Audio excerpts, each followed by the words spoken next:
Bapak Ibu, hari Jumat itu toko wajib tutup. Allah sebut begitu. Iza nudiya lis-salati min yaumil jum'ah fas'au ila zikrillah wa zarul bai'. Ya, bila hari Jumat azan dikumandangkan, tutup semua tokomu, hentikan semua bisnismu. Perintah Allah, Pak. Banyak ada orang buka toko Jumat itu, Pak, buka kadai Jumat itu. Banyak, Pak. Kesungguhnya anaknya ke masjid. Pergi ke masjid kalian sembahyang lah. Rumah saya, pergi ke masjid. Anaknya protes, apa ada ke masjid? Dan jenang kecil no lai waang saat itu sombong tu, Pak. Tak boleh mengaji ke ustaz fulan, hanya ke ustaz ini, ustaz itu ustaz subhat. Sombong tu. Makanya coba Bapak Ibu lihat dah di komplek-komplek ya. Berapa persentasenya para profesor, para doktor yang mau mendengar ceramah? Coba. Tak banyak, Pak. Boleh jadi wallahu a'lam, kan boleh jadi dia merasa yang disampaikannya saya sudah tahu. Kan boleh jadi begitu, Pak. Taruhlah sudah tahu pun Bapak Ibu, mendengar itu sudah cukup menutup pintu neraka.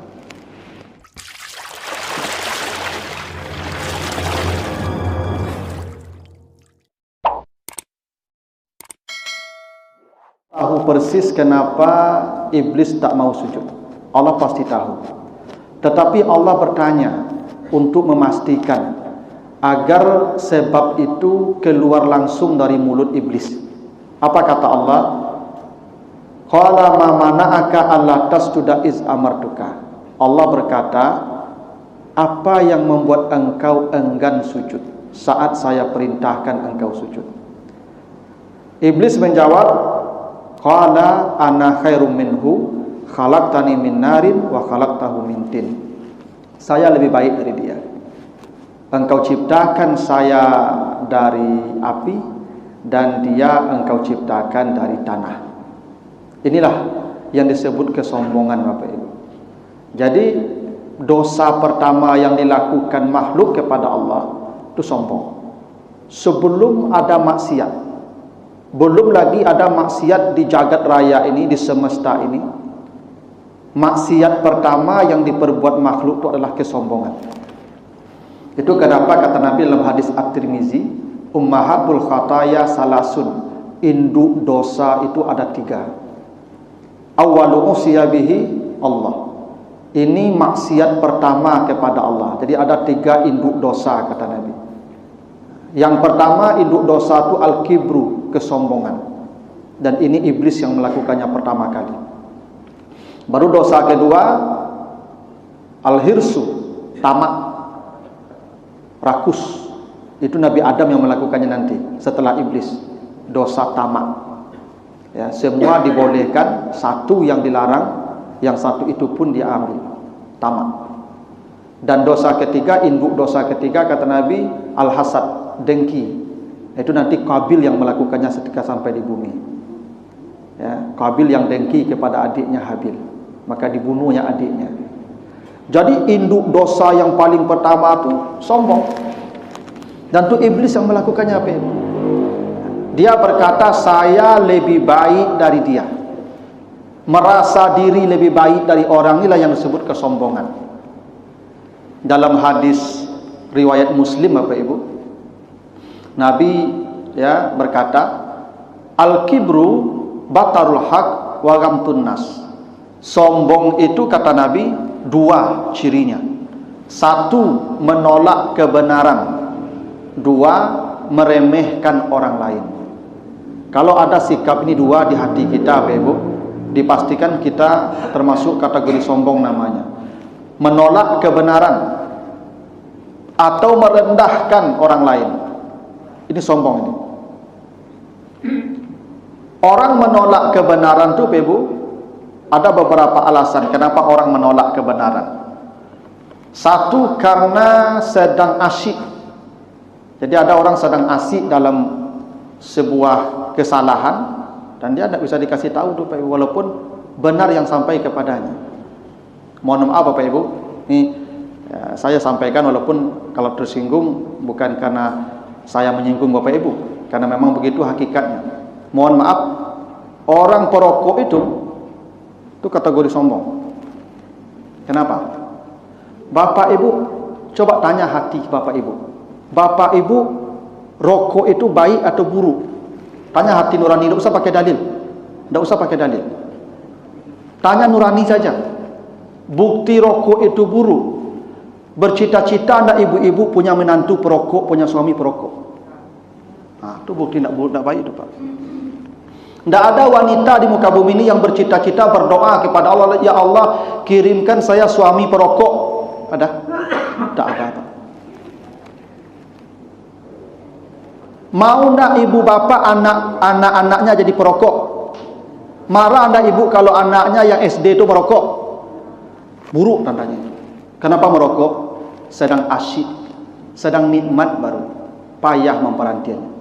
Maka orang perokok kok Pak diagi argumentasi 1001 jawabannya. Itu menolak kebenaran tuh Pak. Menolak kebenaran tuh kesombongan tuh Pak. Hati-hati itu Pak dia. Apalagi orang perokok ni, mohon maaf Bapak Ibu, dia tidak peduli dengan orang lain. Kalimat tidak peduli itu kesombongan tu Pak. Orang sama duduk sama-sama Pak, nya merokok saya tu Pak. Tak peduli orang memukul hidung, tak peduli juga Pak. Orang memaku hidung tu kan protes sebenarnya tu Pak. Dan dia tak peduli protes orang. Tanda orang sombong, dia menganggap remeh orang tu Pak.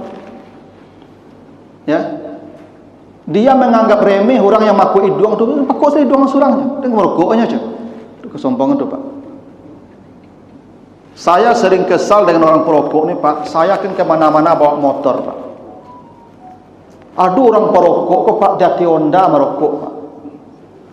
Honda kancangnya merokok Pak. Nerokok kok tak nyisuk elok Pak jadi kon sapinya. Itu awak yang di belakang habiskan abu, habiskan api tu Pak. Dan dia tak peduli. Tidak. Tidak peduli itu kesombongan, merasa diri lebih baik dari orang. Orang kok tak bernilai. Kok kapayahnya, kok kasusahnya, kok kasakitnya, tak ada urusan ambo. Sombong. Nah. Maka bapak-bapak yang perokok berhenti dah. Ya dah. Ampun ambo sampai nah. Ya, tugas ambo menyampaikannya. Ya tu berhenti kalau dia bisa total ansu kurangi. Nya bisa berhenti begitu tu mah. Sebenarnya orang merokok itu bisa berhenti. Buktinya apa? Ramadan tak merokoknya lah. Dari mulai pagi sampai malam tak merokoknya itu mah. Bakok bisa. Bakok di luar Ramadan tak bisa. Nah. Kesombongan. Ini kesombongan pun tak hanya mengatakan saya lebih baik, Pak Ibu. Menolak kebenaran. Sombong itu. Ya. Kadang orang menolak kebenaran itu, Pak Ibu, karena merasa rugi kalau kebenaran itu diterima. Bapak Ibu, hari Jumat itu toko wajib tutup. Allah sebut begitu. Iza nudiya lis-salati min yaumil jum'ah fas'au ila zikrillah wa zarul bai'. Ya, bila hari Jumat azan dikumandangkan, tutup semua tokomu, hentikan semua bisnismu. Perintah Allah, Pak. Banyak ada orang buka toko Jumat tu Pak, buka kedai Jumat itu. Banyak Pak, kesombongan tu Pak.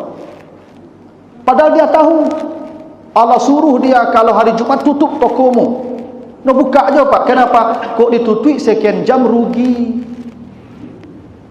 Ya Pak. Orang sombong tu Pak menolak kebenaran. Kenapa dia tolak kebenaran? Rugi kalau kebenaran tu diikuti. Nah, itu sikap Karun begitu dulu tu. Karun. Ya, disuruh berzakat, rugi dia tak mau. Sombong namanya. Nah, orang menolak kebenaran bisa juga karena merasa kedudukannya lebih tinggi dari yang menyampaikan kebenaran. Ada apa-apa disuruhnya anaknya ke masjid. Pergi ke masjid kalian semayang lah. Rumah saya pergi ke masjid. Anaknya protes. Apa nak ke masjid? Dan jangan kecil no lai waang itu sombong tu Pak. Ya tak? Kalau anak harus patuh. Kalau anak yang menyampaikan kebenaran kawak tolak. Karena anak Abu Lahab tu Pak Ibu, dia tahu yang disampaikan Nabi Muhammad tu benar, tapi dia paman. Kemana kalau kemana nasihati kita. Tu tak boleh. Tak mau dia terima. Fir'aun tahu yang disampaikan Musa benar, tapi Fir'aun tu raja. Musa ini anak budak. Tak mungkin anak budak menasihati raja. Tolak.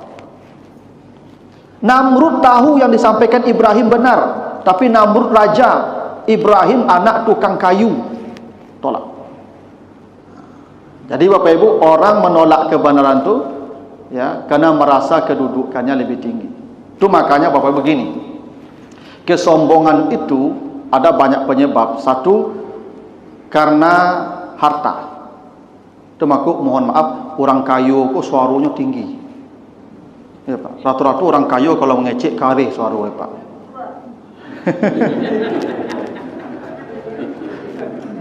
Suara tinggi, nada tinggi itu kesombongan tuh Pak Ibu. Karena merasa lebih dari orang tuh. Karena dia merasa kedudukannya lebih tinggi, itu makuk suaranya karih. Harta biasanya begitu, makuk suara bos lebih tinggi taruh itu. Asal jadi bos pasti nada bicara ku tinggi. Itu kesombongan tuh Pak. Kenapa? Karena harta.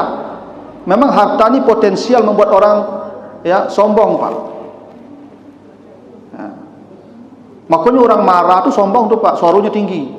Bakut marahnya Pak, dia kan merasanya lebih dari orang tuh, bakut bisanya berang ke bawah orang tuh. Orang marah tuh orang sombong tuh Pak. Saya lupa Ibu kamu. Bakut berangnya ke orang tuh karena merasa lebih tinggi dari orang tuh. Ya enggak? Itu makut tinggi suara itu mah. Nah, kekayaan tuh Pak Ibu membuat orang sombong seperti Karun tuh. Ya. Itu makut di kampung ambo ada pameo Pak Ibu. Apa pameo di kampung ambo? Nah, di dunia aku kecilnya ada dua orang yang tidak bisa dibantah. Satu orang kayu, dua orang gilo. Kau tidak boleh dibantah Pak Ibu. Kalau orang gilo dibantah aja tokok, nyampuk Pak Ibu. Kalau orang kayu dibantah aja tidak nyobain tak Pak Ibu. Enggak, kalau makan di lapau Pak, kadai duduk tu orang kayu kau mengeci iyon saya Pak. Nyobain ikut tu. Tapi asal dibantah, tak nyobain kalau cayo lah Pak. Orang kayu tu begitu Paknya tak boleh dibantah. Orang yang tak boleh dibantah tu tanda orang sombong. Ya Pak. Bisa jadi kesombong tu kena kuasa, tahta. Kalau ada pejabat anti kritik, asal ada orang mengkritiknya, nyo tangkuk, nyo penjarakan, nyo cari, itu sombong. Karena kritik itu kan menyampaikan kesalahan dia, mengemukakan kelemahan dia, mengatakan yang benar itu tidak boleh Pak. Kalau ada pejabat penguasa yang menangkuk-nangkuk orang kritis, itu penguasa sombong pasti. Firaun begitu dulu. Siapapun yang mengatakan kebenaran ditangkap, dibunuh. Kalau ada pejabat pemimpin yang begitu, yang anti kritik, itulah kesombongan. Itulah pejabat yang sombong namanya. Kenapa? Dia menolak kebenaran. Kenapa? Yang ketiga bisa jadi kesombongan itu kena faktor cantik. Ya, wajah. Itu maka orang rancak kok jalannya beda. Jurang tak rancak. Kalau orang tak rancak kok ya kan, capek jalannya Pak. Ya, kalau orang rancak kan lambek-lambek jalannya. Karenanya suku dicali orang Pak. Ya nak. Orang rancak kan betul. Orang rancak kan jalan juga cari orang rancak berjalan Pak Ibu. Lambek-lambek. Ego jalan. Itu tanda orang rancak. Orang tak rancak kancang sejalannya. Iya. Karena memang wajah itu potensial menjadikan orang sombong. Pak. Makanya orang kayu tu, orang rancak tu Pak Ibu. Biasanya otaknya Pak beda orang rancak ke otaknya Pak. Selalu otak orang rancak ke bajunya, make upnya tak Ibu. Beda tema otaknya tu Pak Ibu orang rancak tu. Tapi yang paling hebat dari itu semua, yang paling hebat kesombongan tu karena ilmu. Ilmu yang paling hebat orang sombong Pak. Karena kalau harta tidak permanen, kadang datang kadang pergi. Tahta tidak permanen, 2 periode saja. Minta 3 ibu orang itu mah. Ya, wajah apa lagi? Wajah itu paling 45. Kau boleh pandai perawatan tu mah. Ya, kau boleh acok spa. Tapi kau yo badak bari saja, tak mula tu. Ya Pak. Yang abadi sombong kau dengan ilmu, kerana ilmu kau permanen sampai mati Pak. Maka tidak sedikit setan menggelincirkan orang-orang alim dengan ilmunya. Ustaz tidak sedikit ya yang setan berhasil menghancurkan ustaz itu karena ilmunya. Karena ilmu ini permanen Pak. Sombong orang dengan ilmu dipermanenkan, ilmu sampai mati. Ciri orang sombong tu Pak, kalau lainnya saya yang batu, surang orang kau lebih salah, saya tak dapat tinyo tu Pak. Tu masuk tu. Kan ada ustaz-ustaz Pak, beda saya sadonya. Saya sadonya orang tu Pak. Bapak Ibu, Masya Allah. Bapak Ibu kalau punya ilmu, sampaikan saja ilmu itu, jangan menghakimi orang.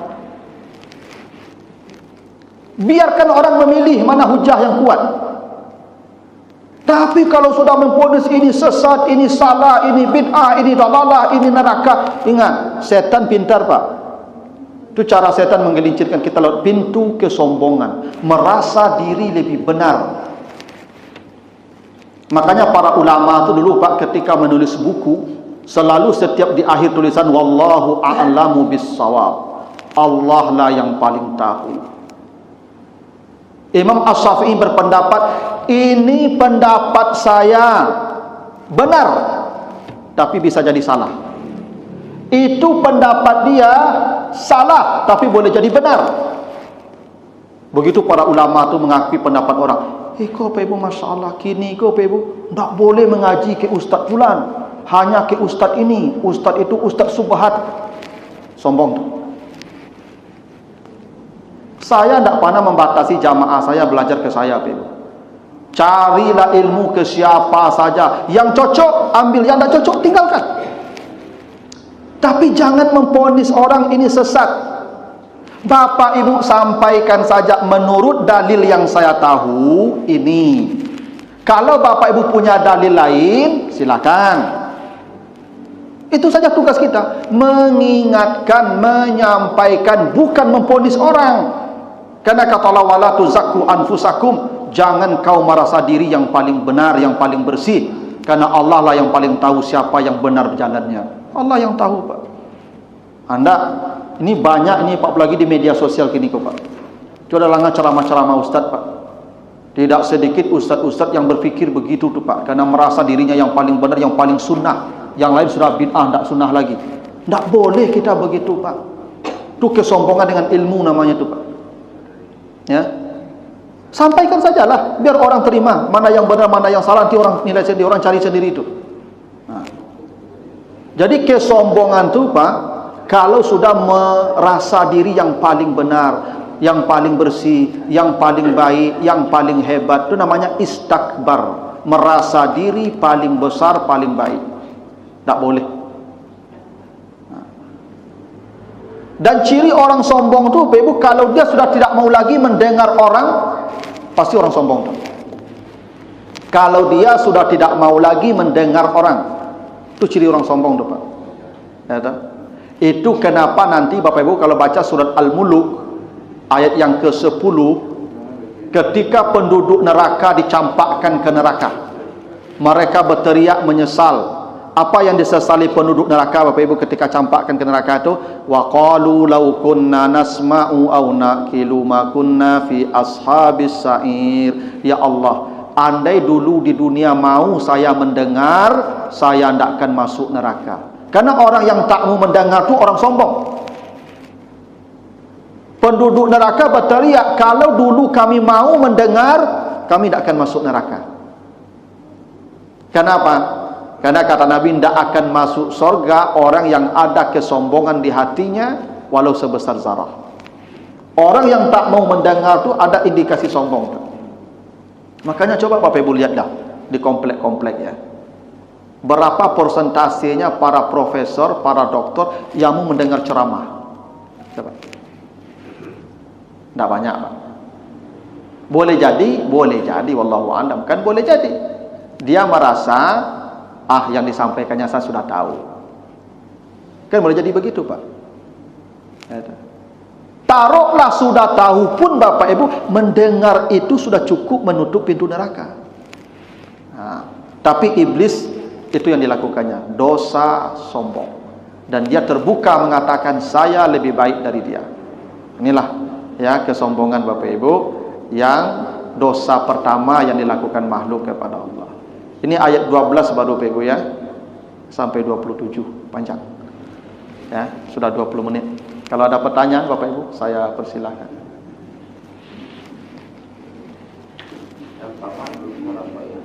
Yang tamak belum Pak, nanti di Toha. Di surat Toha sifat tamak. Yang kalau hasad nanti di surah Al-Maidah ayat 27 mulainya. Nanti 3 induk dosa itu akan dijelaskan oleh Allah. Ya, kalau sifat tamak nanti di surat Toha mulai ayat 115 sampai 120. Nanti kita bahas. Yang hasad itu di surat Al-Maidah mulai ayat 21 sampai ayat 32. Nanti kita bahas.